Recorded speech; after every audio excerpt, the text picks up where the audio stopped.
Irmãos amados, vamos abrir a palavra de Deus na carta do apóstolo Paulo aos Efésios, no capítulo 6, versos 10 a 20. Efésios, capítulo 6, 10 a 20.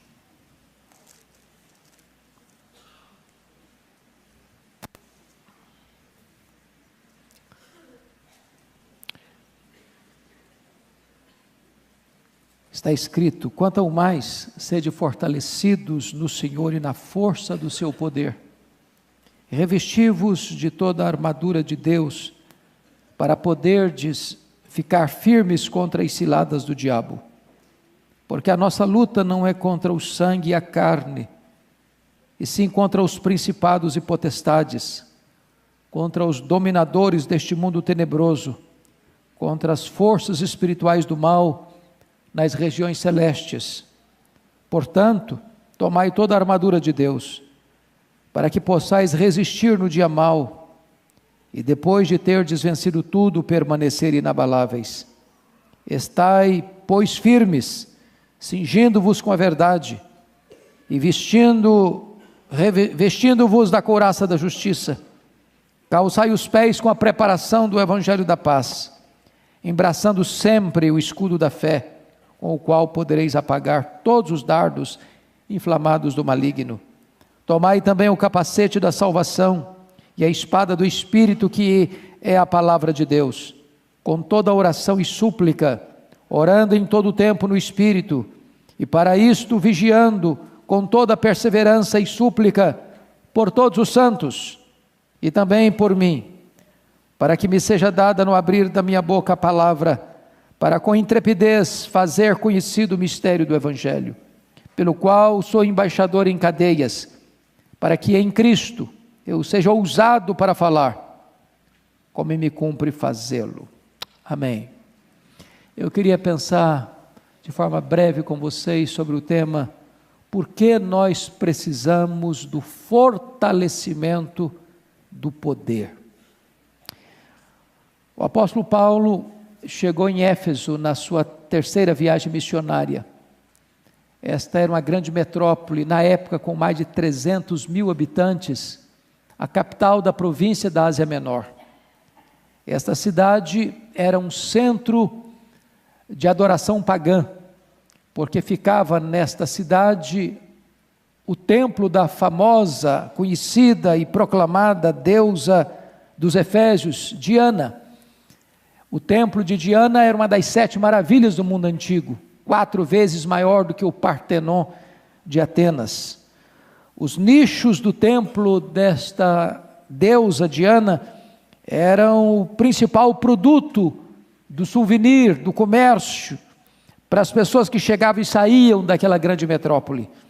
A cidade de Éfeso era também um centro de ocultismo, e Paulo chega nessa cidade, e ali permanece por 3 anos, e diz a Bíblia que ele enfrenta ali lutas terríveis, e ele compartilha na sua segunda carta aos Coríntios, capítulo 1, versículo 8, porque escreve esta carta de Éfeso, que ele enfrentou lutas tamanhas, a ponto de desesperar-se da própria vida, lutas maiores do que suas próprias forças. Em outras palavras, era melhor morrer do que viver aquela situação. Mas ele perseverou nessa cidade, ele pregou nessa cidade, e ele impactou de tal maneira com o evangelho esta cidade, que diz a Bíblia que a palavra de Deus prevaleceu em Éfeso. O comércio da idolatria entrou em bancarrota, os livros de feitiçaria foram queimados em praça pública, e um grande reavivamento surge na cidade de Éfeso, a ponto de dali, em 3 anos, ele plantar igrejas em toda a província, como a cidade de Pérgamo, de Tiatira, de Sardes, de Filadélfia, de Laodiceia, de Colossos, de Herápolis. Um grande avivamento surge nessa cidade. Agora diz a Bíblia que ele está preso em Roma, e ele escreve da sua prisão em Roma, anos 61 a 63, esta carta àquela igreja. E nesta carta Paulo destaca o plano eterno de Deus, do Deus Pai nos elegendo, do Deus Filho nos redimindo, do Deus Espírito Santo nos selando com o Santo Espírito da promessa. Ele conta como Deus nos tirou da morte para a vida, da escravidão do mundo, do pecado, do diabo, para a liberdade, e como a graça nos salvou mediante a fé em Cristo Jesus para as boas obras. Ele conta como Deus tirou o muro que separava judeus e gentios, e formando desses dois um só povo, uma só família, uma só igreja. Ele relata nesta carta o grande mistério de Deus, que é o Evangelho em Cristo Jesus. Ele relata nesta carta como Deus então trabalha a unidade cristã, e como nós somos chamados a uma vida de santidade. Ele conta para nós a necessidade de sermos cheios do Espírito Santo, e como essa plenitude do Espírito Santo vai refletir na nossa vida, no casamento, no relacionamento com os filhos, no relacionamento no trabalho. E quando ele vai encerrar essa carta, ele diz assim: quanto ao mais, ele está encerrando, quanto ao mais, sede fortalecidos no Senhor e na força do seu poder. E ele começa então a mostrar que existe uma luta, existe uma guerra, existe uma batalha, e nós não podemos entrar nesta luta sem revestimento de poder. Então, por que nós precisamos desse revestimento? Em primeiro lugar, irmãos, porque nós lutamos contra um inimigo verdadeiramente poderoso. Vocês notam comigo no verso de número 11, que ele mostra a necessidade de você ficar firme contra as ciladas do diabo. O diabo não é um mito, o diabo não é uma lenda, o diabo não é uma energia negativa, o diabo não é apenas uma ideia para assustar as pessoas desavisadas. Não, o diabo é um anjo caído, ele é uma personalidade, ele é maligno, ele é perverso, ele é o pai da mentira, ele é assassino, ele é tentador, ele é o leão que ruge, ele é o dragão, ele é a antiga serpente. Ele veio para roubar, ele veio para matar, ele veio para destruir, e ele é este grande inimigo que se opõe a nós e nos acusa de dia e de noite. Diz a Bíblia que este inimigo não é apenas desta maneira, mas ele age com uma corja, com um time perverso. Olha comigo o versículo 12, porque a nossa luta não é contra o sangue e a carne. Você não deva lutar contra pessoas. Seu problema não é seu vizinho, seu problema não é sua mulher, não é seu marido, não são seus pais, não são seus filhos, não é seu patrão, não são seus empregados. O seu problema não é gente como você. A nossa luta, diz o apóstolo, é contra principados e potestades, contra dominadores deste mundo tenebroso, contra forças espirituais do mal nas regiões celestes. Portanto, nós precisamos de poder para enfrentarmos esta batalha espiritual. Segundo lugar, por que nós precisamos de poder? Precisamos de poder, irmãos, porque nós lutamos contra um inimigo maligno. Veja comigo, por gentileza, o que está escrito no versículo 12. Diz que a nossa luta não é contra o sangue e carne, sim contra principados e potestades, contra os dominadores deste mundo tenebroso. Essa é uma palavra muito pesada. Este mundo é tenebroso. Há um domínio deste mundo tenebroso, que trabalha, que orquestra, que manipula, que insufla, que instiga, que destila o seu veneno. E nós poderíamos olhar como este mundo tenebroso, como o diabo e os seus agentes operam neste mundo tenebroso, produzindo sofrimento, produzindo doenças, produzindo escravidão, produzindo vícios, produzindo doutrinas falsas, produzindo ideologias perversas e perigosas, trazendo depravação moral, ruína moral na sociedade, para a vida do ser humano. São malignos, porque eles reinam e agem neste mundo que é um mundo tenebroso. Mas se você parar um pouquinho e perguntar, para que nós precisamos poder? Terceiro, nós precisamos poder, irmãos, porque nós enfrentamos um inimigo que também é astuto. Veja comigo o versículo 11, quando Paulo diz que nós precisamos ficar firmes contra as ciladas do diabo. Esta palavra ciladas aí é a palavra grega metodeia, de onde vem métodos, de onde vem estratagemas, de onde vem estruturas que são montadas para apanhar o homem numa rede de iniquidade. E é muito curioso você perceber que este inimigo, portanto, se ele usa métodos, ele tem um arsenal diversificado. Ele nos conhece, depois de Deus, mais do que ninguém. Ele está 24 horas por dia no ar, ele não tira férias, ele não descansa, ele vive ao nosso derredor, rugindo como um leão, procurando nos devorar e nos tragar, e ele conhece seus pontos fracos, ele conhece seus pontos fortes, ele conhece seus pontos vulneráveis, e ele conhece e investiga a sua vida. A uns o problema é o problema sexual, são pessoas que têm dificuldades nessa área, que têm fraquezas nessa área, que têm deficiências graves nessa área, e o diabo, que é astuto e que usa vários métodos, ele vai tentar pegar você nessa área. Para outros o problema é o dinheiro, e ele então vai colocar situações na sua vida, onde você vai procurar ir ganhar vantagens, e dar uma tacada só, talvez resolver a sua vida financeira, e ele coloca diante de você muitas propostas sedutoras, para te apanhar nesse laço perigoso, que é um laço de morte.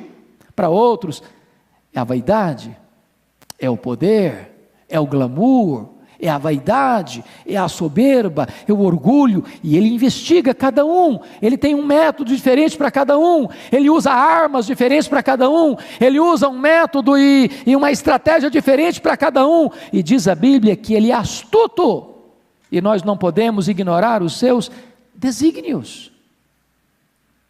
Assistindo um programa,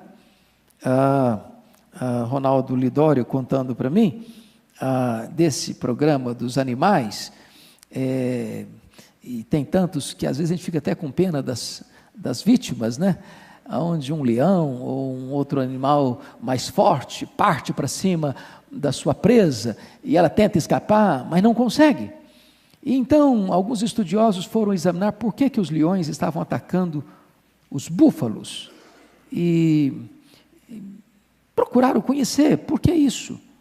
Aí olharam se o problema era que o leão tem essa capacidade de força ou de velocidade, por que um búfalo era apanhado e outro não, por que um escapava e outro não, e examinaram os búfalos, examinaram a natureza do animal, examinaram a forma deles correrem.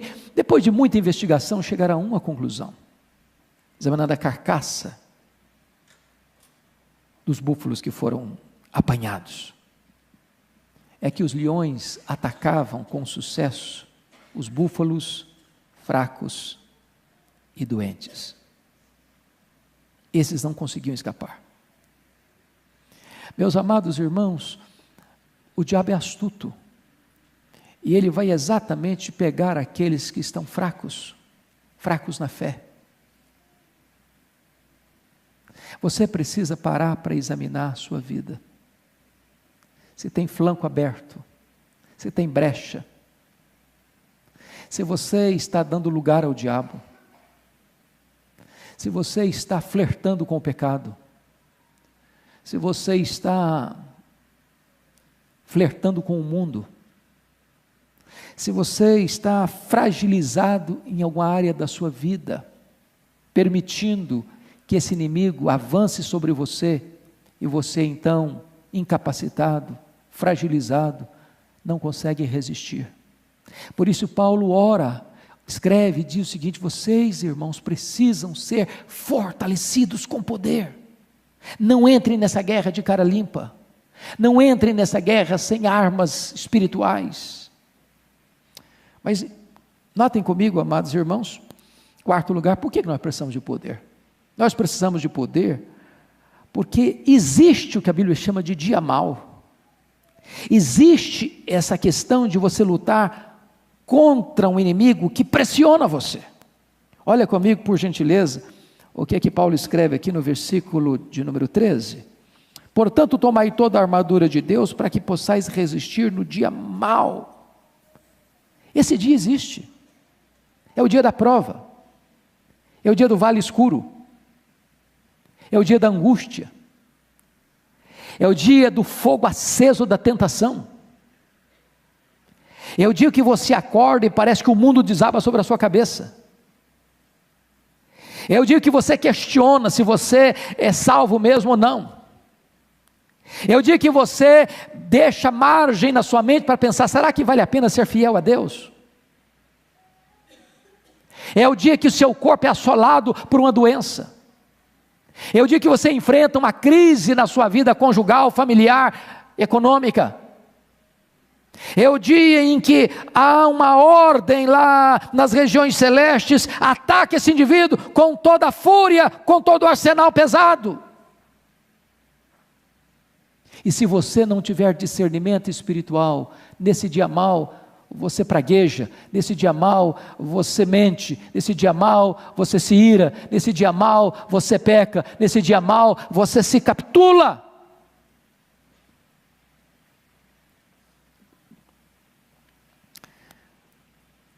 Esse dia mau chega para você, chega para mim. É uma tentação, é uma sedução, é uma pressão, é uma enfermidade. Você precisa resistir no dia mau. Resistir no dia mau. Mas se você tiver discernimento, de repente Deus reverte isso. Eu estava conversando essa semana com o pastor Ronaldo Lidório, que foi um dos nossos preletores em Vitória. Nós estávamos numa conferência lá de quarta até ontem, e ele me falando uma coisa interessantíssima. Ele ficou 9 anos entre os concombas, em Gana, pregando o Evangelho, e ele enfrentou, meus irmãos, nada menos do que 29 malárias, 2 envenenamentos, mais tarde um ataque de abelhas. E a grande pergunta dele: meu Deus, eu vim para cá para te servir, eu vim para cá para pregar, eu vim para cá para ganhar esse povo para Cristo, e eu estou doente, eu estou de cama, eu estou impedido de sair, de andar, de visitar as aldeias. Mas ao final ele disse o seguinte: eu nem tinha percebido uma coisa, porque eu fiquei de cama, foi porque eu fiquei retido, foi porque eu não podia sair para visitar as aldeias, que eu comecei a traduzir o Novo Testamento para a língua concomba, oferecendo àquele povo a minha maior contribuição missionária.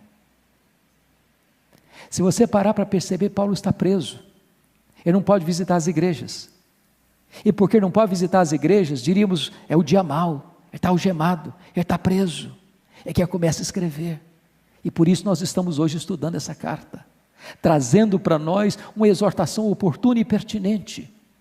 O dia mau existe, irmãos, e nós precisamos ser fortalecidos com poder, para em vez de nos capitularmos ao pecado, e entendermos que Deus pode transformar isso em bênção para a nossa vida e para a vida de outros.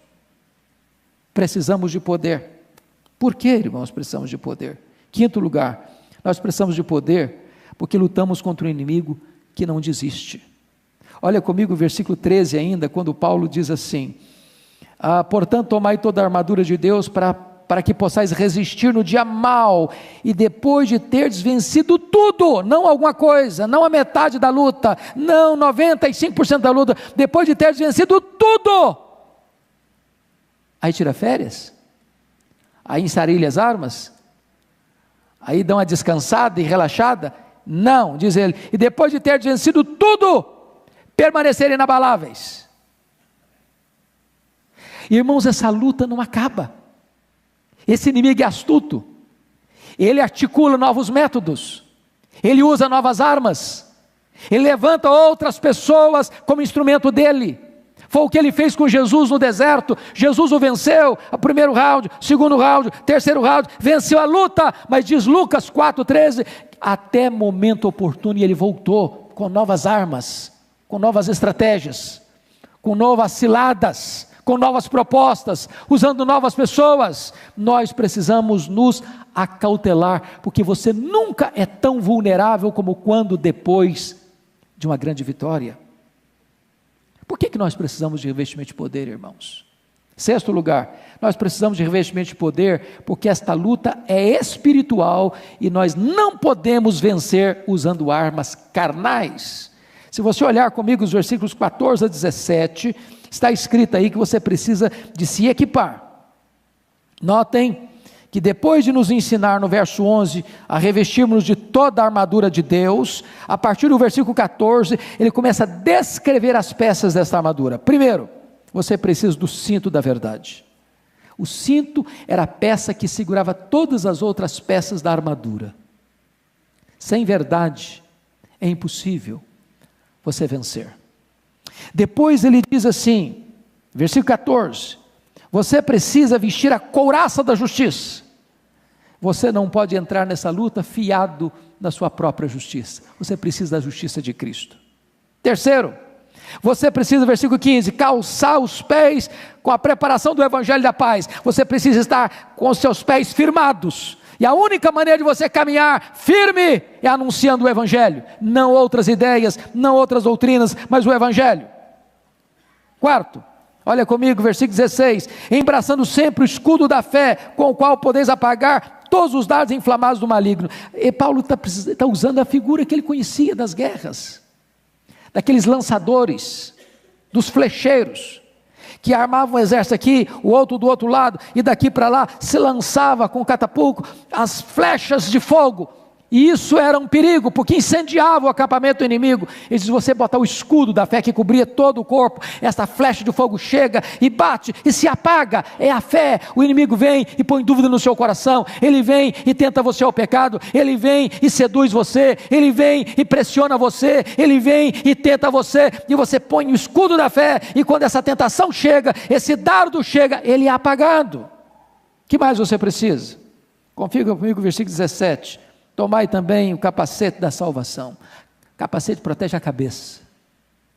E você precisa entender que o que Cristo fez por você é real, é verdadeiro, e você precisa se apropriar dessa verdade. Eu estou salvo pela graça, o meu nome está escrito no livro da vida, o Espírito Santo me selou para a redenção, eu pertenço a Deus, eu faço parte da família de Deus, eu faço parte da igreja de Deus, e quando a tentação vier, e quando a proposta do inimigo chegar, você vai estar com esse capacete guardando da sua mente, que você pertence a Deus, e aquele que está em você é maior que aquele que está no mundo. Ainda, finalmente, ele diz no verso 17, tomai também a espada do Espírito, que é a palavra de Deus. A palavra de Deus é espada, espada que ataca, espada que defende, e você vence o inimigo, não na sua força, não com as suas armas, não com as suas estratégias, mas com a espada do Espírito. A palavra de Deus está escrito, está escrito, está escrito. O apóstolo Paulo diz em Coríntios assim, capítulo 10, segunda carta, que nós não usamos armas carnais, mas armas espirituais, poderosas em Deus, para anular sofismas e para destruir fortalezas. Não entre nessa guerra confiado em você ou com armas carnais. Mas finalmente, meus amados irmãos, por que nós precisamos de poder? Nós precisamos de poder e ousadia para pregar a palavra de Deus. Olha comigo, por gentileza, versos 18 e 19, quando ele diz, com toda oração e súplica, orando em todo o tempo no Espírito, e para isso vigiando com toda perseverança e súplica por todos os santos, e também por mim, para que me seja dada no abrir da minha boca a palavra, para com intrepidez fazer conhecido o mistério do Evangelho. Meus irmãos, depois que Paulo foi convertido, a vida dele foi dedicada à oração. Ele foi um homem de oração. Se você ler as cartas de Paulo, quase todas elas contêm orações de Paulo. Ele orava, ele escrevia suas orações. Paulo orava pelos irmãos, ele orava pela igreja, ele orava pelos enfermos. Mas aqui Paulo está nos ensinando um princípio, ele está pedindo oração. O pregador mais ousado do cristianismo está pedindo oração, para que Deus lhe dê intrepidez, para que Deus lhe dê poder, para no abrir da sua boca, tornar o mistério do Evangelho conhecido. Sabe o que eu aprendo aqui, irmãos? Sabe por que nós às vezes não pregamos o Evangelho? Nos falta intrepidez. Intrepidez não é coisa normal, intrepidez não é coisa nossa. Nós não temos intrepidez em nós mesmos. Nós vamos nos assentar num voo de 2, 3, 4, 5 horas e vamos nos calar. Nós vamos pegar um táxi para o aeroporto, para o endereço para onde estamos indo, e vamos nos calar. Nós vamos num restaurante, vamos ser atendidos e vamos nos calar. Nós vamos no supermercado fazer compra e vamos nos calar. Nós vamos à farmácia e vamos nos calar. Nós vamos viajar e vamos nos calar. Nós vamos ficar num hotel hospedado 1 semana, 15 dias e vamos nos calar. Falta-nos intrepidez. Intrepidez. E eu tenho convicção, irmãos, de que nós, todos que estamos aqui, precisaríamos não apenas de orar, mas ter coragem de pedir: irmãos, orem por mim, para que haja intrepidez, para pregar. Eu fico profundamente envergonhado comigo quando eu leio que Paulo, que não tinha televisão, que não tinha rádio, que não tinha jornal, que não tinha livro impresso, que não tinha Bíblia impressa, que não tinha folheto, que não tinha zap, em 3 anos, numa cidade de 300 mil habitantes, ele impacta a cidade. E não foi ganhando projeção humana, não, foi enfrentando lutas maiores do que suas forças, e ele pede intrepidez para pregar, para testemunhar, para tornar o nome de Cristo conhecido. Irmãos, Deus é o mesmo, o homem é o mesmo, o Evangelho é o mesmo, e se nós não estamos colhendo os mesmos resultados, é porque nos falta poder, intrepidez. E Paulo está me ensinando aqui que eu preciso de intrepidez para testemunhar. E é hora de nós rogarmos a Deus que nos revista com esse poder. Nós estamos numa luta, nós estamos numa guerra. Não é contra pessoas, é contra o diabo e suas hostes. E a Bíblia diz que é o diabo que cega o entendimento das pessoas para elas não crerem. Não é o argumento humano, não é a eloquência humana, não é o método humano, é a virtude, é o poder do Espírito Santo. Então eu conclamo a Igreja Presbiteriana de Pinheiros para nós buscarmos este poder, para nós sermos revestidos com esse poder, para nós orarmos por esse poder, para nós pedirmos oração para este revestimento de poder, para que esta igreja impacte São Paulo, para que esta igreja impacte o Brasil, para que esta igreja seja uma agência missionária e cada membro desta igreja seja um luzeiro a brilhar nessa cidade, para que Deus seja conhecido, para que as hostes do mal batam em retirada e para que a glória de Deus se manifeste. Vamos ficar em pé, queridos, e vamos orar.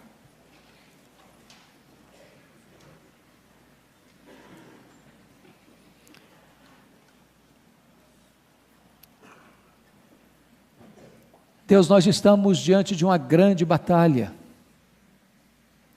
de uma luta que é sobre-humana, sobrenatural, e nós não temos forças em nós mesmos, nem estratégias. Por isso nós precisamos, como orienta a Tua palavra, sermos revestidos, Deus, de todo o poder. A Tua palavra nos ensina que o Evangelho é o poder. A Tua palavra nos diz que o Teu reino é um reino de poder. A Tua palavra diz que o Espírito Santo que foi derramado sobre nós é Espírito de poder. A Tua palavra diz que nós não recebemos espírito de medo, mas espírito de poder. E aqui nós estamos, Deus, carentes, necessitados do revestimento desse poder. Dá-nos intrepidez. Intrepidez para testemunhar, intrepidez para orar, intrepidez para pregar. Dá-nos, Deus, o senso de urgência e dá-nos, Deus, a capacidade de olharmos as portas abertas que Tu abres para nós, mas dá-nos poder para aproveitarmos essas oportunidades. Levanta um exército de intercessores e levanta aqui um exército de testemunhas, Senhor, e dá-nos poder para que a Tua palavra seja conhecida nesta cidade, nesta nação e ao redor do mundo através desta igreja, em nome de Jesus, Amém.